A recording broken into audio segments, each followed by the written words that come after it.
Yo, what's going on everybody? Numbskull here, and this video is going to be the next entry in my harm reduction series. I teach people who already choose to use drugs how to do so as safely as possible. This series is not here to encourage or discourage use. It's here because people are of course going to make their own choices, and having accurate information at hand saves lives. Today, we're talking about MDMA, also known as Molly or ecstasy, and there is a lot of misinformation out there about this one. So, let's clear things up properly. MDMA, or 3,4-methylene dioxymethamphetamine, is an empathogen entactogen. It works primarily by releasing large amounts of serotonin, along with dopamine and norepinephrine, and it also prevents serotonin from being reabsorbed efficiently. This is what causes MDMA euphoria, empathy, emotional openness, and stimulation. But it's also where most of the risks come from. The very first and most important harm reduction rule with MDMA is testing your substance. A significant amount of what's sold as Molly is not MDMA at all. Substances like PMA, PMMA, synthetic cathinones, and other stimulants are commonly misinterpreted and misrepresented as MDMA, and can be far more dangerous. PMA and PMMA in particular are extremely risky because they take much longer to kick in, leading people to redose and accidentally overdose. Reagent tests do not make drug use safe, but they do drastically reduce the risk of taking something you did not intend to take. If what you're taking isn't MDMA, then all this harm reduction information is essentially worthless to you. So, test your drugs, guys. Another important point people often overlook is that MDMA is metabolized differently from person to person. MDMA is primarily broken down by the liver enzyme CYP2D6, and repeated doses can actually inhibit this enzyme. This means that as the night goes on, your body becomes worse at clearing MDMA, causing levels to build up even if you take the same dose again. This is one of the major reasons redosing becomes disproportionately dangerous, and why later doses can hit harder and last longer than expected. MDMA is one of those drugs where more is not better. A commonly accepted safer range for MDMA is roughly 1 to 1.5 milligrams per kilogram of body weight, with many people finding diminishing returns above that, as well as increased risk of neurotoxicity, overheating, heart strain, and serotonin syndrome, without proportionally increasing positive effects. Redosing is especially problematic with MDMA because once serotonin is depleted, taking more does not bring the magic back. It mostly just increases side effects and damage. Onset time also matters for safety. MDMA can take anywhere from 30 minutes to over an hour to fully come up, depending on stomach contents and individual metabolism. Impatience is a major cause of overdosing.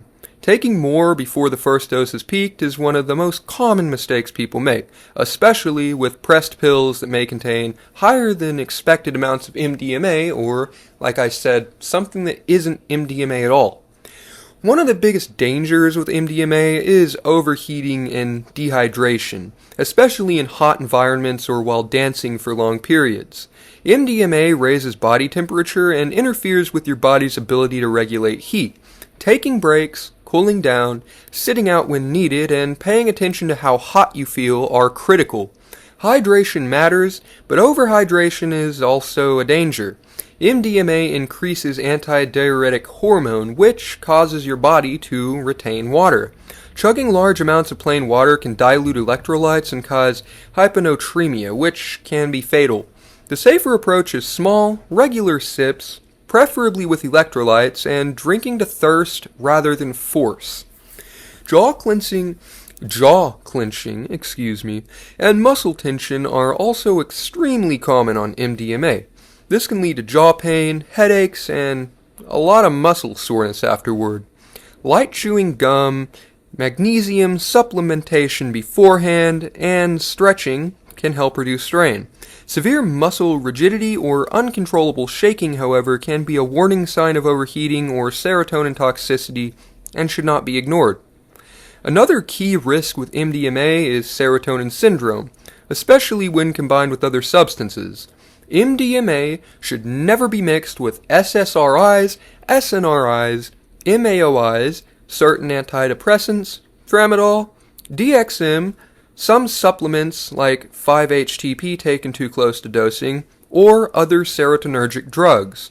Serotonin syndrome can include agitation, confusion, rapid heart rate, overheating, muscle rigidity, and in severe cases can be life-threatening or fatal.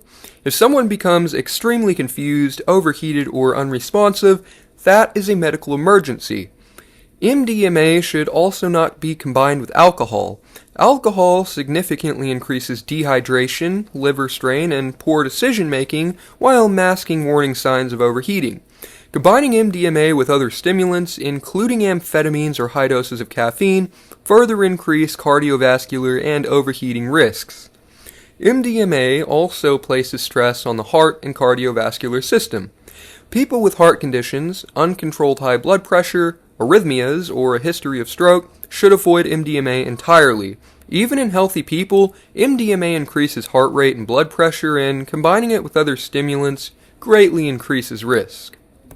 It's also important to talk about neurotoxicity and recovery time. MDMA is not meant to be used frequently. Repeated use without adequate breaks significantly increases the risk of long-term serotonin system damage, mood issues, and cognitive changes. A commonly recommended minimum break is at least 6 to 8 weeks, with longer breaks being even safer. Using MDMA multiple times in a short period dramatically increases harm. Sleep, nutrition, and aftercare matter more than people realize. MDMA suppresses appetite and sleep, but both are essential for recovery. Eating beforehand, replenishing electrolytes, getting proper rest afterward, and avoiding alcohol during and after use all help reduce strain on the body and brain. The midweek crash, or Suicide Tuesday, many people experience is often worsened by poor sleep and inadequate recovery. Finally, if something does feel wrong, listen to your body. Confusion, severe overheating, chest pain, loss of consciousness, or extreme agitation are not things to push through. Seeking medical help can save a life, and medical professionals are there to help, not judge you.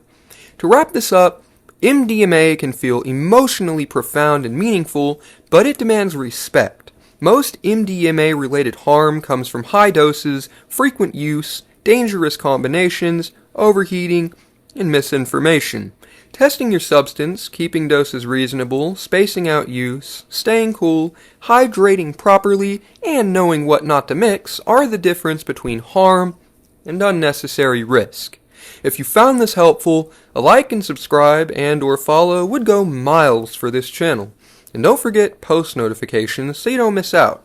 And spread the word of this channel while you're at it, because people could really use safe, factual, non-biased harm reduction content. And the more people that see this stuff, the more lives could be saved and more harm be avoided. Stay safe, look out for each other, and as always, practice harm reduction. And with that, I'll of course see all of you in the next one. Peace!